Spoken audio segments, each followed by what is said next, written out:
While on a hike in a snow-covered forest, policeman Jack found a lonely girl in serious trouble. He could have exposed her then and there, but what he chose to do instead shocked everyone. Alicia had been fearing for her life for a while. It was all about her late husband's business. She never wanted anything to do with the way he made his living, but somehow she got dragged into it. Now he was dead, and she was running for her life. Ironically, it had all started at a barbecue. One of her late husband's friends had just been released from prison. They were all sitting around to welcome him back when he started telling them about the ingenious method he had devised to counterfeit American currency. Initially, everybody entertained his ideas just for fun, but then the conversation turned serious, and some in the circle of friends started talking about turning the ideas into reality. Alicia struggled through the snow, pushing deeper into the mountain. She tugged the large gym bag free from the underbrush and headed higher up the slope. The bag was her only lifeline. Everything that could possibly keep her alive and out of jail was in that bag. Right now, it was her most valuable possession. It was evidence. The counterfeiting method was based on a few simple premises. Firstly, Keith's friend had explained that the most difficult part of creating a counterfeit note was replicating the paper. Most bills go through a mold-made process where a watermark and a thread are added while making the paper. Though the thread seems simple, it's actually quite intricate. It has all kinds of fluorescent, magnetic, metallic, and microprint elements to enhance security. It is virtually impossible to replicate, but Keith's friend had come up with an ingenious way to sidestep this complicated process. All American bills are the same size. If you place a $10 bill on top of a $100 bill and switch the lights off, you won't be able to tell the difference. So he had proposed to collect all the $1 bills they could possibly get their hands on. Use a chemical process to wash all the ink off the bills, and then use the blank bills to print $100. Each $1 bill that went into one side of the process came out the other end as a newly printed $100 bill. Just above Alicia, a gully opened into a lower section of the pine forest, and she could see a rock overhang hidden behind fallen branches. She could hide out here. Exhausted, she gripped the canvas handles of the bag with both hands and dragged it up the gully toward the cave. It was full of the banknotes Keith had eventually managed to print. Alicia dragged the bag to the rear of the rocky overhang and covered the opening with leaves and branches. She'd be safe here, at least for a while. She looked at the bag and all it represented and cussed under her breath. While nobody was taking Keith's suggestion seriously, he'd gone ahead with his plan anyway. A contact had provided him with a remarkable set of plates to print the notes with. Through contacts with the mob in Philly, he had managed to put together a team of 20 people whose only purpose was to collect as many $1 notes as they could. These came from corrupt banking officials, co-conspirators, supermarket chains, and even one guy at the Federal Reserve. If everybody hadn't suddenly become greedy, they might well have managed to get away with their operation for years to come. But then the unexpected happened. It seemed like a blessing at first, but quickly became a curse. The mob had hijacked 2 transit trucks transporting old and worn banknotes to the Fed to be destroyed. Suddenly, there were enough blanks to turn a fairly modest operation into a multi-million-dollar enterprise. And with that kind of expansion came huge risks. And that's where she came in. What they made her do became the reason Alicia was now running for her life. She let herself sink to the ground and tried to breathe, but her chest seemed to be made of lead. She was terrified, her head was spinning, and worst of all, she suddenly started hearing noises she'd been dreading all along, a man walking in her direction. Jack Baker had taken a different route for his hike up the mountain today. Usually, when the snowfall was heavy, he skirted the pine forest and stuck to the open areas. But today he headed straight into the trees and navigated his way to the top under the green canopy. He had a week off, a rarity in an under-resourced police department, and he fully intended to make the most of it. His hike took him up a gully and to a patch of pines higher up. As he walked out of the gully, he noticed something unusual in the snow. He wasn't alone on this part of the mountain. There was a set of footprints, and whoever made them was dragging something large. Jack studied the signs carefully. The boot prints weren't big enough to have been left by a man, and from the drag marks, he imagined the person pulling a heavy bag of some kind along with them. Jack slowed down and focused. If it was a woman, as he surmised, she might be in trouble. They were high up on the slope, and it certainly wasn't a hike for an amateur. He started following the tracks. They led him through the gully and into the fringes of the pine patch he'd seen earlier. Here, Jack sank to his haunches. He studied the lay of the land and listened intently for any out-of-place sound. Nothing. Alicia had heard the man before she saw him. Sitting deep in the back of her overhang, she heard whistling first, then a cough. It all seemed to come from the mouth of the gully below. The sounds of crunching snow became louder, and she realized a man was following her. She had no idea who it was and had to assume it was one of the mob's henchmen who had picked up her trail. There was no way out. The man was too close for her to slip out of the opening of the overhang. He would spot her or hear her, and then it would all be over in a matter of minutes. All she could do was pull back deeper into the semi-darkness of her hidey hole.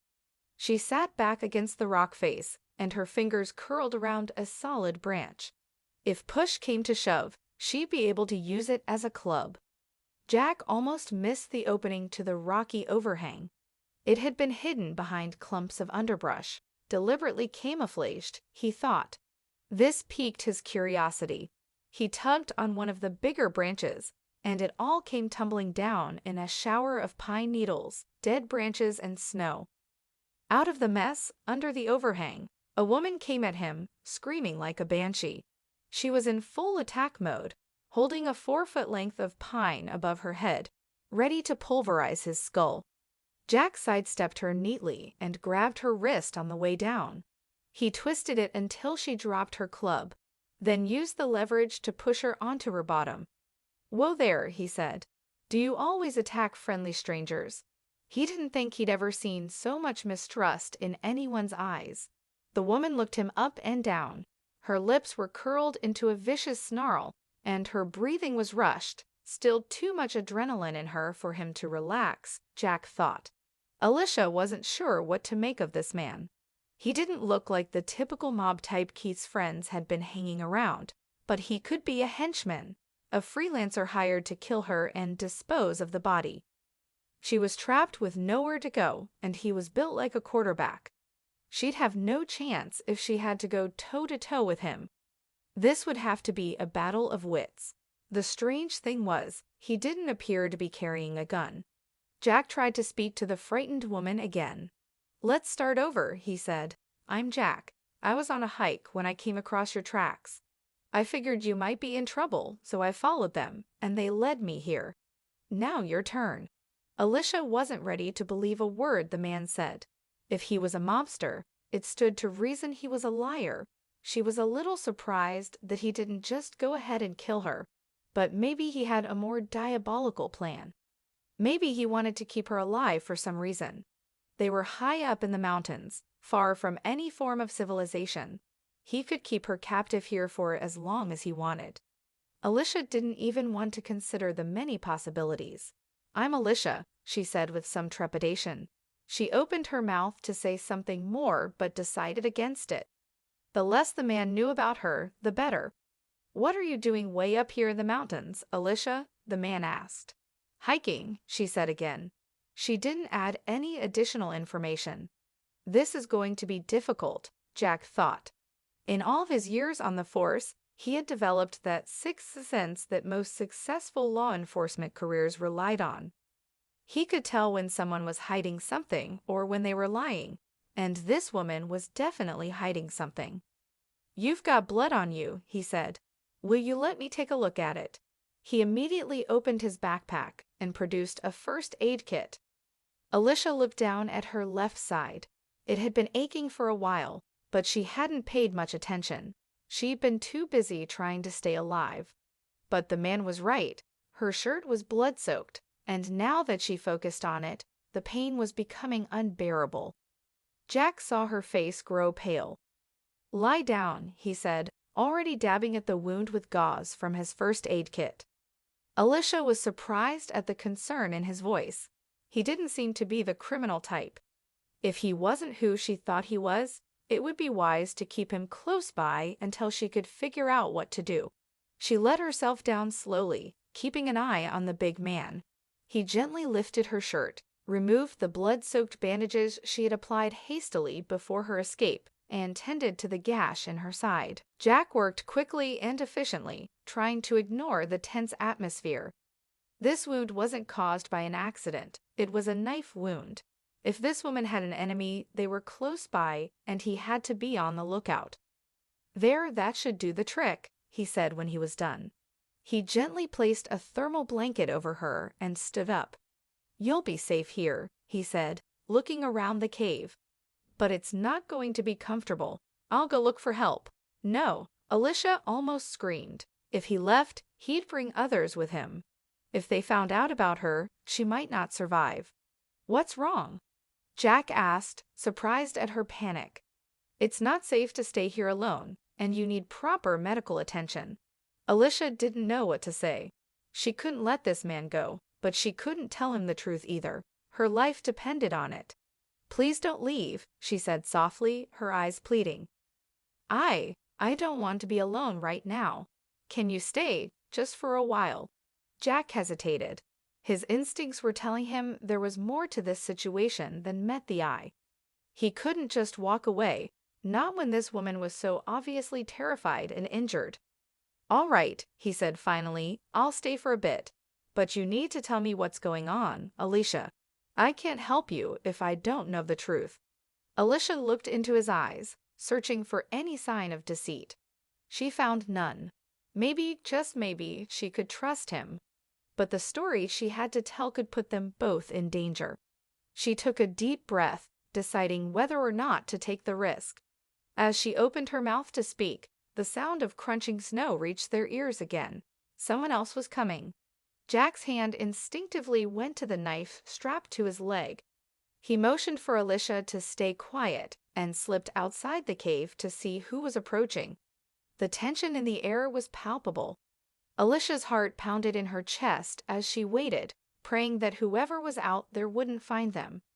Jack crouched low, hidden by the underbrush, and watched as a shadowy figure emerged from the trees. The man was dressed in black, moving cautiously, scanning the area as if searching for something or someone. Jack's grip on his knife tightened. This was no hiker. This was someone dangerous, someone who meant harm. He had to act fast before the man got any closer to Alicia's hiding spot. In one swift motion, Jack lunged at the man, tackling him to the ground. The two struggled in the snow, but Jack's strength and training gave him the upper hand. He subdued the man, pinning him to the ground and disarming him. Alicia peeked out from the cave, her eyes wide with fear and amazement. Jack had taken down the stranger with such ease. Who was this man, really? She stepped out cautiously as Jack tied the intruder's hands behind his back. "Who sent you?" Jack demanded, but the man remained silent, his face twisted in anger. Alicia finally found her voice. "He's with them," she whispered. "The people who killed my husband. They're after me." Jack looked at her, then back at the man he had just overpowered. The pieces of the puzzle were starting to come together. This was no ordinary hike in the mountains. This was a deadly game of cat and mouse, and he had just become a part of it. "You're not safe here," Jack said firmly. "We need to move, and we need to move now. But I need you to trust me, Alicia. Can you do that?" Alicia nodded, her fear slowly being replaced by a growing sense of hope. Maybe, just maybe, this man could save her. Together, they would face whatever was coming next.